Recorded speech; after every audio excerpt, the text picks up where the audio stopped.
në radhë parë, që ka qenë edhe debat i madh dhe objekt dhe një nga arsyet pse këto parti janë edhe në armiqësi shpesh me njëra tjetrën. Po zgjedhor është vija ndarse. Kështu që këtë përpiqemi që të bëjmë. Pa vija. Nuk do të përmendim vjet e kuqe. E hoqëm. Ndarse. Okej.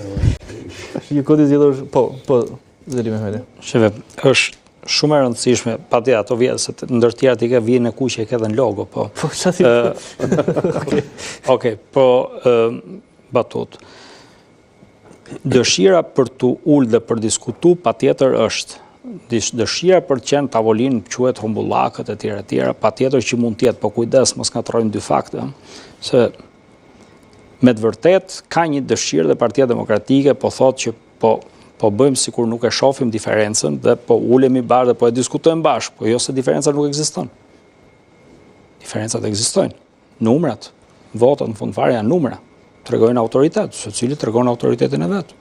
Si e ka marrë, ku e ka marrë, etj, mvaret si ka pas punu për komunitetin e vet, për katës dikur, kur ke pas diçka se këto partitë e reja s'kan pas, kështu që nuk mund t'i kërkohet gjë partive të reja patjetër në këtë aspekt.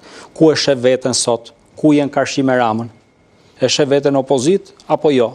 Apo e sheh veten që pret? Apo e sheh veten që je kundër Ramës, por nuk je me këta tjerë se ke ideologji të kundër, se ke edhe parti tjetër të vogël që është me ideologji të ekstremit majtë, kupton?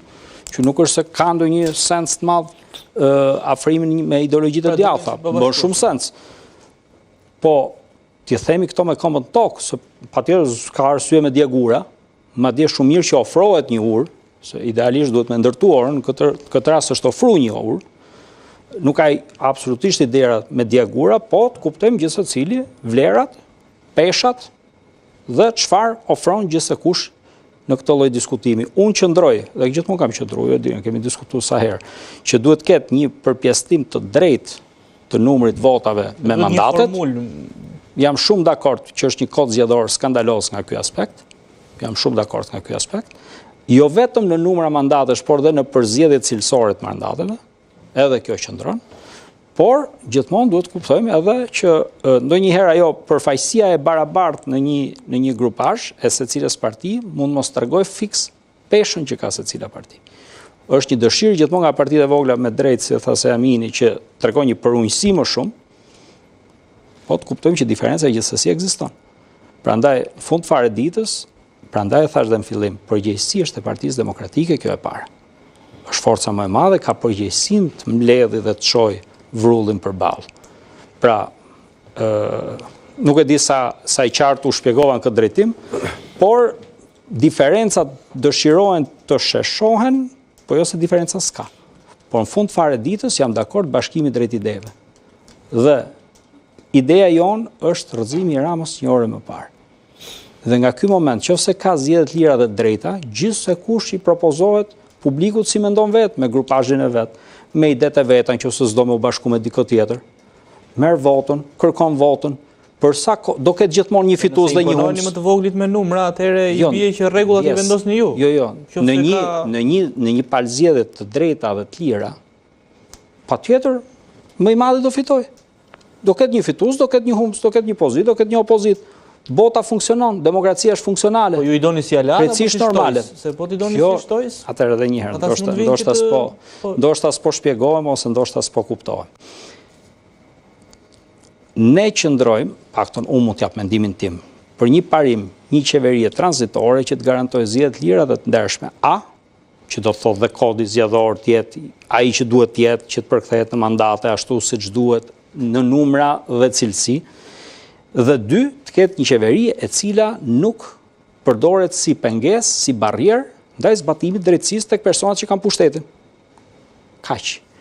Në këtë aspekt pastaj zgjedhjet të lira dhe të ndershme do ketë gjithmonë një parti të parë që do fitojë zgjedhjet, do bëj qeverinë, do ketë një parti që do mbeti opozitë apo jo. Pavarësisht se cila është ajo që shkon në qeveri apo në opozitë, shteti fiton. Rikthesh një demokraci funksionale, pse se rikthesh në një qeveri e cila e din që po bëri gabime rrëzohet. Kurse nga krau tjetër ne sot jemi një qeveri, se nuk e ka problem, këto nuk janë zgjedhje. Është një datë e caktuar në kalendar, po zgjedhje nuk quhen. E kupton? Dhe thotë jo po ka marrë 83 mandate, po pastaj. Po dhe 100 mund të kesh marrë. se i merr, nuk i fiton, ka diferencë folja. Ke marrë 83 mandate dhe ke largu 1 milion shqiptar? Si qëndron kjo? Atëherë duhet jemi shumë të qartë këtu. Zgjedhjet lira dhe të ndershme është zgjidhja, pastaj secila forcë politike e mendon vetë si propozohet. E mendon vetë si e bën lojën e vet. Kanë kryetar, çdo forcë politike ka kryetar, ulen, mendojnë, logjikojnë, mund bin dakord, mund mos bin dakord, por po s'patë zgjedhjet lira dhe të ndershme, bjerë dakord sa duash ti. Po, doktor, po si do shkojmë ke zgjedhjet e lira dhe të ndershme? Se kur shkojmë dhe ka jo qeveria që zvidh ka zgjedhje. Unë menoj vetëm me protesta. Paret, unë them nuk bëjmë më zgjedhje, majmë atë qeverin tranzitore dhe jemi të lumtur. Unë mendoj presion të brendshëm dhe të jashtëm. Patjetër, presion të brendshëm dhe të jashtëm. Brendshëm duhen numrat. Si do të shkojmë ke kjo qeveri që na garantohet? Kush e jep këtë punë? Po me presion bëhet. Me dhurat nuk vjen. Fisi për qeveri, edhe kjo ideja e qeverisë tranzitore teknike është prapë një nga klishet. Një nga klishet e politikës që përsëritet. Vjen një emri si doni, po duhet të jetë diçka që garanton. Më lër të bëj një koment. Po. Kjo puna e qeverisë teknike apo tranzitore që si duash një nga klishet politike që nuk e di pse opozita përqafon pa menduar fare. Madje ka dështuar me këtë se ka kërkuar 10 vjet, 12 vjet dhe prapë dashurohet me këtë ide të dështuar. Ka një paradoks në qëndrimin e opozitës. Që të vi një qeveri tranzitore apo teknike e cila mban zgjedhjet lira dhe të ndershme, ka një faktor kyç që është qeverisja socialiste zoti Rama. Nëse zoti Rama ty të jep një qeveri teknike të bëj zgjedhje të ndershme, ai bën vetë zgjedhje të ndershme, nuk ka nevojë fare për qeveri teknike. Çështja që ndron, që ju jeni në një situatë kur zoti Rama nuk ka interes të bëjë zgjedhje të lira dhe të ndershme. Dhe ju duhet fitoni një palë zgjedhje, të cilat mund mos jenë 100% të lira dhe të ndershme, dhe pastaj kur të vini pushtet ju do ta vendosni këtë standard. Pyetja që ndron, si do të fitoni zgjedhjet pa qenë të lira dhe të ndershme?